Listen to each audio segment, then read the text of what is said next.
వీళ్ళు వచ్చేసి వైజాగ్ సిటీలో చాలా క్రైమ్స్ చేసిన రౌడీ షీటర్స్. మన ప్రొడ్యూసర్ గారు రమ్మంటే రిమాండ్ నుంచి తీసుకొచ్చాను వీళ్ళని. చాలా సెన్సిటివ్ మ్యాటర్ ఉన్న రెడ్ బుక్నే కొట్టేశారండి వీళ్ళు. మా స్టేట్లో అల్లకల్లోలంగా ఉంది. ఎంత బతిలాంటే నిజం చెప్పట్లేదు. చెప్పండి. నా పేరు కాకరోజ్ సారు. గాజువాకలో చిన్న చిన్న క్రిమినల్ కేసులు ఉన్నాయి సారు. నాకు ఆ రెడ్ డైరీకి సంబంధం లేదు సారు.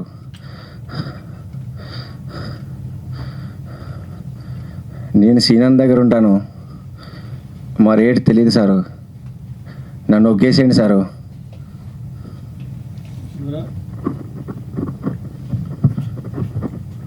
నా పేరు సీన్ సార్. నేను ఎవరైనా చంపితే పొట్టకోసి బోటి తీసి అలవటం సార్ నాకు. అందుకని నన్ను అందరూ గాజువాకలో బోటి సీన్ అంటారు సార్.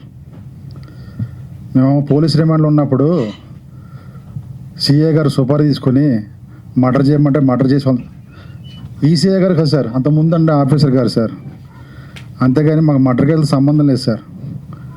మేము ఎప్పుడు దొంగతనం కేసులు చేయలేదు సార్. 4-5 మర్డర్ కేసులతో చేసాను తప్పితే కానీ దొంగతనం కేసులు చేయలేదు సార్ మేము.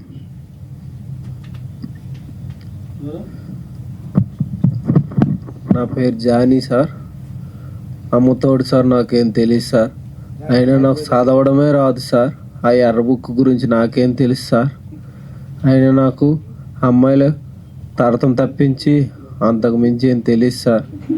అందులోకి మురుగు కొంపలు ఉన్న అమ్మాయిల జోలికి తప్పించి డబ్బున్న అమ్మాయిలు ఏ జోలికి పోలేదు సార్. అంతకు మించి నాకేం తెలియదు సార్. నన్ను వదిలేయండి సార్.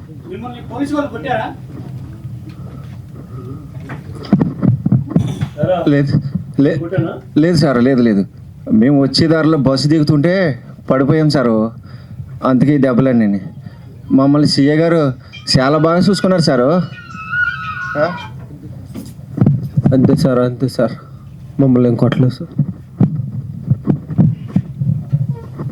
ఇలాంటి పురుగులతో సమాజం నిండిపోయింది.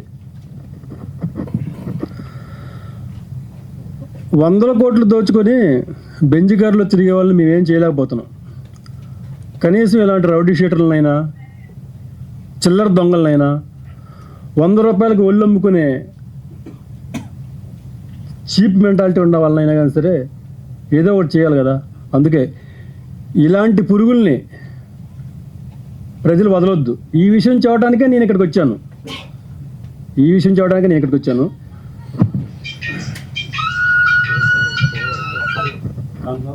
ప్రెస్ మీట్లో ఉన్నాను, తర్వాత చేస్తానని చెప్పాను కదా. ఒక 10 నిమిషాలు ఆగు.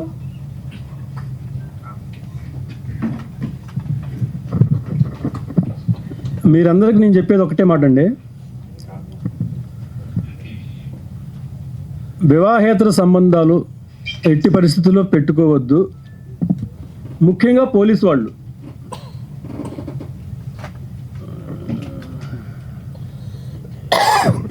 సార్ ప్రొడ్యూసర్ గారు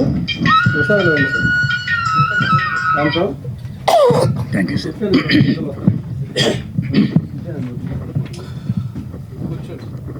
ప్రెస్ మిత్రులందరికీ నా హృదయపూర్వక నమస్కారాలండి. మా డైరెక్టరు పి సునీల్ కుమార్ రెడ్డి గారు ఈ క్రిమినల్స్ మీద ఒక సినిమా చేద్దామంటే మొదట నేను చాలా భయపడిపోయానండి. కానీ వాళ్ళ యథార్థ గాథ స్క్రీన్ మీద చూసిన తర్వాత నేను ఒక కొత్త లోకంలో అద్భుతంగా అనిపించిందండి.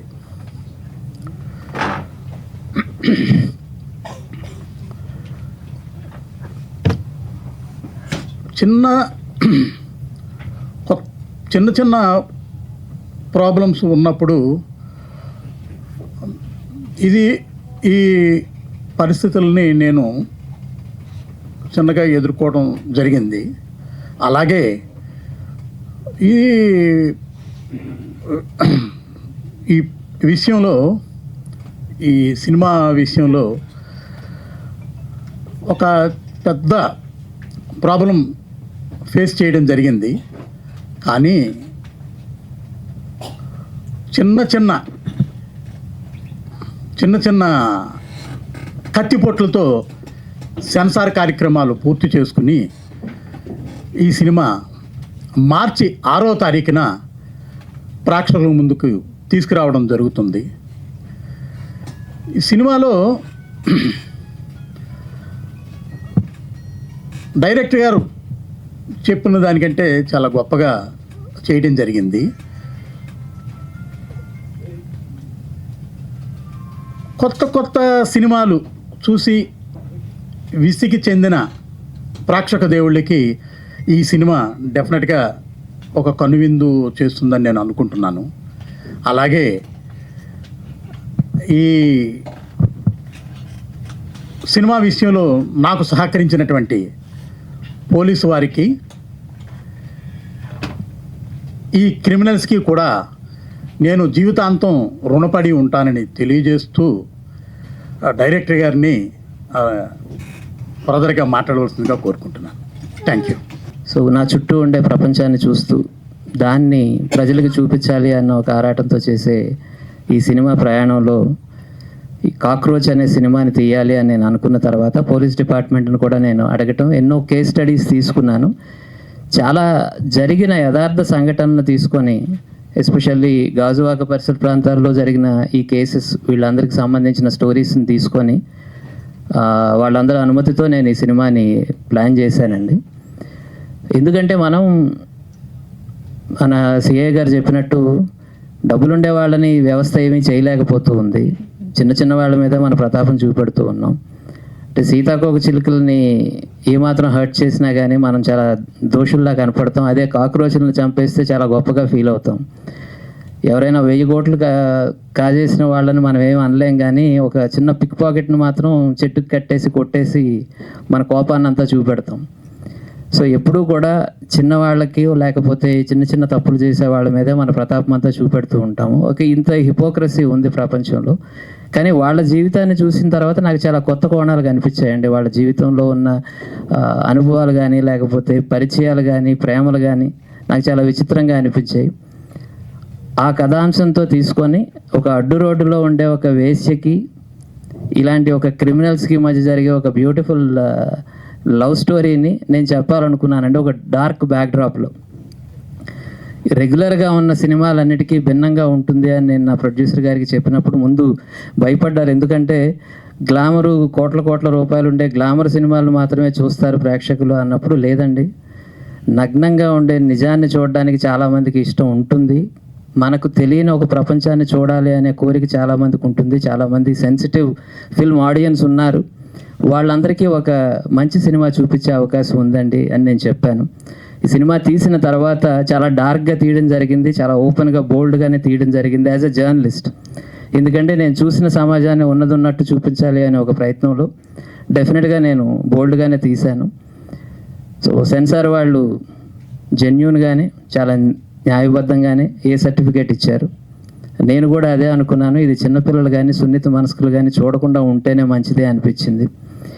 ఎవరైతే సమాజంలో ఉండే నగ్నత్వాన్ని చూడడానికి సిద్ధపడతారో, ఎవరైతే మన చుట్టూ ఉండే లోపాలను కూడా అర్థం చేసుకోవడానికి ప్రయత్నం చేస్తారో వాళ్ళందరికీ ఈ సినిమా నచ్చుతుందని, వాళ్ళకి తెలియని ఒక పాతాళ లోకాన్ని చూపించడం కోసం నేను చేసిన ఈ ప్రయత్నం జనంకి రీచ్ అవుతుందని అయితే మనస్ఫూర్తిగా నమ్ముతున్నానండి. స్క్రీన్ మీద ఒక డార్క్ సబ్జెక్ట్ని డీసెంట్గానే వితిన్ మై లిమిట్స్ నేను తీయడానికి ప్రయత్నం చేశాను. కొంతమంది దీనికి వల్గర్ అనే కామెంట్ చేశారు. మేబీ ఎస్, నిజం నగ్నంగానే ఉంటుంది. కొంతమంది వైలెంట్గా ఉంది ఫిల్ము అన్నారు. అవును, జీవితం చాలా వైలెంట్గా ఉంటుంది, చాలా బ్రూటల్గా ఉంటుంది. ఆ రియాలిటీస్ అన్నీ నేను చూపించాలనుకున్నాను. ఈ ప్రయత్నంలో నాకు సహకరించిన పోలీస్ డిపార్ట్మెంట్కి, అలాగే తన కథలని తను మనస్ఫూర్తిగా పంచుకున్న క్రిమినల్స్ కూడా నేను థ్యాంక్స్ చెప్తున్నాను. నాకు తెలియని ఒక ప్రపంచాన్ని నాకు వాళ్ళు చూపించారు. వాళ్ళ జీవితాన్ని నేను మీ అందరికీ చూపించడం కోసం నా ప్రొడ్యూసర్ గారి సహకారంతో, నా టెక్నీషియన్స్తో నేను ప్రయత్నం చేశాను. ఈ సినిమా మార్చి 6వ తేదీ రిలీజ్ అవుతుందండి. ఇది మీ అందరికీ నచ్చుతుందని నేను నమ్ముతున్నాను. గాజు గ్లాసుల నుంచి చూస్తూ పాప్కార్న్లు తింటూ చూసేవాళ్ళకి బహుశా ఇది రుచించకపోవచ్చు. నేను చెప్తున్నాను, ఆ విషయం నేను మనస్ఫూర్తిగానే చెప్తున్నాను. మీరు కేవలం ఎంటర్టైన్మెంట్ కోసమే చూడాలి అనుకుంటే బహుశా మీకు రిపల్సివ్గా అనిపించవచ్చు.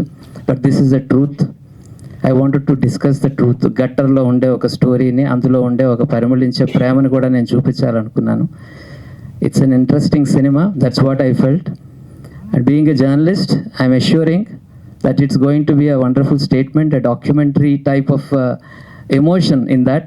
బట్ ఒక అద్భుతమైన ఒక లవ్ స్టోరీని, ఒక డార్క్ స్టోరీని చెప్పడానికి నేను ప్రయత్నం చేశాను. ఈ సినిమాని మీరు అందరూ ఆదరించి ఈ సినిమాలో నటించిన ప్రతి నటీనటుడికి, టెక్నీషియన్కి కూడా మీరు అప్రిసియేషన్ తెలియజేస్తారని, ఈ సినిమాని విజయవంతం చేసే దీంట్లో మీరు అందరూ సహకరిస్తారని మనస్ఫూర్తిగా కోరుకుంటూ